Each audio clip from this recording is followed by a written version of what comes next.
Hello everyone and welcome again to my YouTube channel. आज हम इसमें एनसीईआरटी क्लास 10th का ज्योग्राफी का जो टॉपिक हमारा रह रहा था मृदा और मृदा के प्रकार, उसका एमसीक्यू टेस्ट करेंगे, जिसमें एमसीक्यू के क्वेश्चन भी हो जाएंगे प्लस जो टॉपिक है हमारा मृदा के प्रकार वो भी हो जाएगा। तो चलिए स्टार्ट करते हैं। उससे पहले जो मृदा का वर्गीकरण है, मृदा के प्रकार है, उनका नाम याद करने के लिए ये एक छोटी सी ट्रिक है। तो जैसे काले जल में वन, ये काला काला जल है और उसमें वन, तो का से काली मृदा, ले से लेटराइट मृदा और ज से जलोढ़ मृदा और ल से लाल और पीली मृदा। इसको एक साथ ही लिखते हैं, लाल और पीली। नेक्स्ट है मा से मरुस्थली मृदा और वन से तो है ही वन मृदा। तो ये टोटल कितने प्रकार की होगी? 6 प्रकार की। कौन कौन सी? काली मृदा, लेटराइट मृदा, जलोढ़ मृदा, लाल और पीली मृदा, मरुस्थली मृदा और वन मृदा। ठीक है, तो चलिए अब इनके क्वेश्चन पे चलते हैं। क्वेश्चन के थ्रू उनके प्रकार भी हो जाएंगे और हमारा ये टॉपिक भी हो जाएगा। तो चलिए, क्वेश्चन नंबर फर्स्ट है, भारत में मृदा कितने प्रकार की मुख्य रूप से पाई जाती है? मुख्य रूप से कितने प्रकार की पाई जाती हैं? तो 6 प्रकार की अभी हमने देखा। लाल मृदा, लेटराइट मृदा, काली मृदा, जलोढ़ मृदा और वन मृदा, मरुस्थली मृदा, ये कुछ हमारे भारत में पाई जाती है 6 प्रकार की। नेक्स्ट है, जलोढ़ मृदा के बारे में निम्न में से कौन सा कथन गलत है? तो यानी एक कथन गलत है, बाकी सारे ठीक है। तो बाकी जो सारे ठीक है, तो यानी वो जलोढ़ मृदा के बारे में बता रहे हैं। तो क्वेश्चन नंबर ऑप्शन नंबर 1 है, ये तलहटी पर बने मैदानों जैसे द्वार, चौं क्षेत्र और तराई क्षेत्र में पाई जाती है। तो ये करेक्ट है। यस, ये मैदानों जैसे द्वार, चौं क्षेत्र और तराई क्षेत्र में पाई जाती है, ये तो सही है। नेक्स्ट है, गन्ना, चावल, गेहूं जैसी कृषि के लिए उपयुक्त होती है। यस, हाँ, ये इसके लिए होती है। नेक्स्ट है, ये 2 प्रकार की होती है। हाँ, जलोढ़ मृदा 2 प्रकार की होती है। कौन कौन सी? बांगर और खादर। कौन कौन सी? बांगर और खादर। नेक्स्ट चलते हैं। नेक्स्ट क्वेश्चन नंबर 3 है। ये क्वेश्चन नंबर 3 है, लाल भूरा रंग कौन सी मृदा का होता है? तो लाल और भूरा रंग कौन सी मृदा का होता है? वन मृदा का, मरुस्थली मृदा का, लेटराइट मृदा का या जलोढ़ मृदा का? तो लाल और भूरा रंग मरुस्थली मृदा का होता है।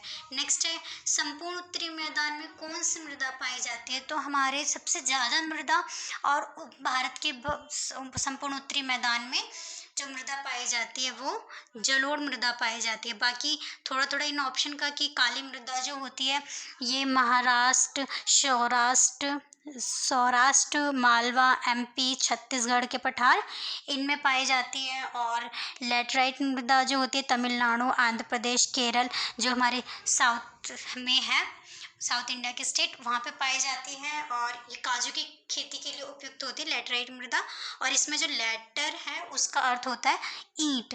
नेक्स्ट है वन मृदा। तो वन मृदा के बारे में, ये पहाड़ी और पर्वतीय क्षेत्र में पाई जाती है। ओके, तो नेक्स्ट चलते हैं। नेक्स्ट है, वन मृदा किस प्रकार की मृदा है?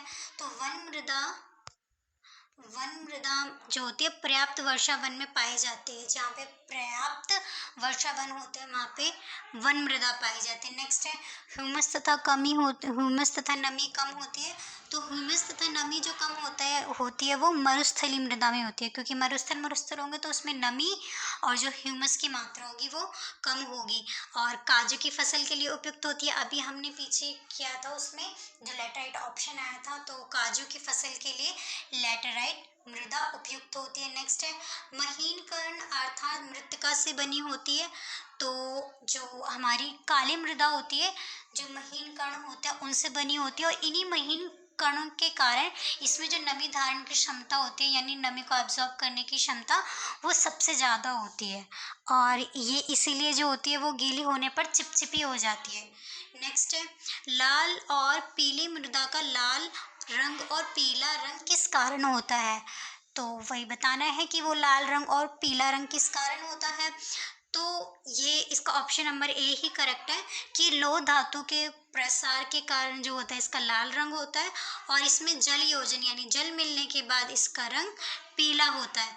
तो लाल लाल रंग किस कारण, तो जो आग्नेय और रूपांतरित चट्टान होती है उनमें जो लौह धातु होती है उसमें उससे प्रसार के कारण इसका लाल रंग हो जाता है, और जल योजन के कारण इसका पीला रंग। ठीक है। और रेतीली और लवणीय, तो रेतीली और लवणीय हमारी मरुस्थलीय मृदा होती है। नेक्स्ट है जो, ठीक है, ये मरुस्थलीय मृदा होती है नीचे की परतों में कंकड़ होने के कारण। तो नीचे के परतों में कंकड़ जो होते हैं वो भी मरुस्थलीय मृदा में पाए जाते हैं। और जो मरुस्थलीय मृदा होती है तो हमारे जो ज़्यादातर मरुस्थल है वो कौन से स्टेट में है, राजस्थान में। तो राजस्थान की पश्चिमी राजस्थान में जो होती है ये मरुस्थलीय मृदा पाई जाती है। और गहरी तथा अम्लीय होती है, तो गहरी और अम्लीय जो होती है हमारी वो लेटराइट मृदा होती है, जो हमारे तमिलनाडु, आंध्र प्रदेश, केरल इन स्टेट में पाई जाती है। नेक्स्ट क्वेश्चन नंबर 7, काली मृदा का दूसरा नाम क्या है। तो काली मृदा का दूसरा नाम, देखो इसमें छोटे छोटे महीन कण पाए जाते हैं, जिस कारण ये जो होती है मृत्तिका से बनी होती है, इसमें नमी धारण की क्षमता बहुत होती है। ठीक है। और ये गीले होने पर चिपचिपी हो जाती है, लेकिन इसको ये जब गीली होने पर चिपचिपी हो जाती है तो इसको ये नहीं बोलते, चिपचिपी मृदा नहीं बोलते इसको। मरुस्थलीय मृदा तो हमने अलग इसका ऑप्शन देखे हैं मरुस्थलीय मृदा में कि लाल भूरे रंग की होती है, रेतीली और लवणीय होती है। और बांगर हमने देखा है जलोढ़ मृदा का प्रकार है। नेक्स्ट है रेगर, तो जो काली मृदा का दूसरा नाम क्या है, रेगर। और इसके लिए और नहीं है कि इसमें जो कैल्शियम कार्बोनेट और मैग्नीशियम और ये पोटेशियम ये पाया जाता है, और जो इसमें फास्फोरस होता है वो कम होता है। कौन सी मृदा में, काली मृदा में। नेक्स्ट है संपूर्ण उत्तरी मैदान में कौन सी मृदा पाई जाती है। अभी हमने जब जलोढ़ के ऑप्शन किए थे, जलोढ़ मृदा के, तो उसमें ऑप्शन देखे थे संपूर्ण उत्तरी मैदान में हमारी कौन सी मृदा पाई जाती है, जलोढ़ मृदा। और जलोढ़ मृदा कितने प्रकार की होती है, 2 प्रकार की, बांगर और खादर। नेक्स्ट लाल और पीली मृदा, तो ये तो नहीं है, उत्तरी मैदान में नहीं पाई जाती, और वन मृदा भी नहीं, मरुस्थलीय मृदा भी नहीं। नेक्स्ट हमारे क्वेश्चन, हमारे लास्ट क्वेश्चन ये क्वेश्चन नंबर 9 और 10, नमी धारण की क्षमता सबसे ज़्यादा कौन सी मृदा में होती है। तो अभी हमने जब काली मृदा को देखा था तो उसमें सबसे ज़्यादा नमी धारण की क्षमता होती है, और ठीक है उसमें कैल्शियम कार्बोनेट मैग्नीशियम पाया जाता है। और ये महाराष्ट्र और मालवा छत्तीसगढ़ के पठार यहाँ पर पाई जाती है। तो इसका करेक्ट आंसर क्या है, काली मृदा। जलोढ़ मृदा का हमने क्या क्या देखा कि ये संपूर्ण उत्तरी मैदानों में पाई जाती है, और जो ये 2 प्रकार की होती है, पुराना जलोढ़ और नया जलोढ़। पुराने जलोढ़ को बांगर और नए जलोढ़ को खादर कहते हैं, और ये अधिक उपजाऊ होती है। और फिर नेक्स्ट लेटराइट मृदा, तो इसमें जो लेटर बना है इसका अर्थ होता है ईंट, और इसमें पर्याप्त मात्रा में ह्यूमस पाया जाता है, और ये काजू की फसल के लिए उपयुक्त होती है। और लाल और पीली मृदा का तो हम देख चुके हैं, बट फिर भी कि इसका लाल भूरे रंग की होती है, रेतीली और लवणीय होती है, और इसमें ह्यूमस और नमी जो होती है वो कम होती है, क्योंकि मरुस्थल में पाई जाएगी तो नमी तो वैसे ही कम होगी और ह्यूमस भी कम होगा। नेक्स्ट है काली मृदा के बारे में निम्न में से कौन सा कथन सही है। तो देखते हैं कि सिर्फ एक कथन सही होगा, बाकी सारे गलत होंगे। तो ये बाकी सारे ऑप्शन को देख के बताना कि वो है कौन सी मृदा। तो जैसे ये तलहटी पर बने मैदानों जैसे द्वार, चौड़ क्षेत्र और तराई क्षेत्र में पाई जाती है, तो वो हमारी जलोढ़ मृदा पाई जाती है। ठीक है, ना कि काली मृदा। नेक्स्ट है ये 2 प्रकार की होती है, बांगर और खादर, वो भी हमारी जलोढ़ मृदा होती है। जो नया जलोढ़ होता है उसे खादर, और जो पुराना जलोढ़ होता है उसे बांगर कहते हैं। जो खादर में होता मतलब खादर में बहुत छोटे छोटे कण होते हैं, मतलब बांगर की तुलना में भी बांगर में थोड़े मोटे होते हैं, लेकिन खादर में उससे भी छोटे छोटे कण होते हैं। नेक्स्ट है कपास की खेती के लिए उपयुक्त, तो ये सही है। ठीक है, कपास की खेती के लिए उपयुक्त होती है, और इसीलिए इसको काली कपास भी कहते हैं। नेक्स्ट है अधिक उपजाऊ होती है, तो अधिक उपजाऊ फिर से हमारी जलोढ़ मृदा होती है। इसमें पोटाश, फास्फोरस और ये इसमें चूना जो होता है वो भी मिला हुआ होता है, और गन्ना, चावल, गेहूँ इनके लिए उपयुक्त होती है ये। ठीक है, तो ये टोटल हमारे 10 क्वेश्चंस थे। आप बताना आपके 10 आउट ऑफ कितने करेक्ट हुए, और आप अपने मार्क्स ज़रूर लिखना कमेंट में। और अगर आपको वीडियो पसंद आई हो तो वीडियो को लाइक करना, चैनल को सब्सक्राइब करना। Okay. Bye bye, thanks for watching.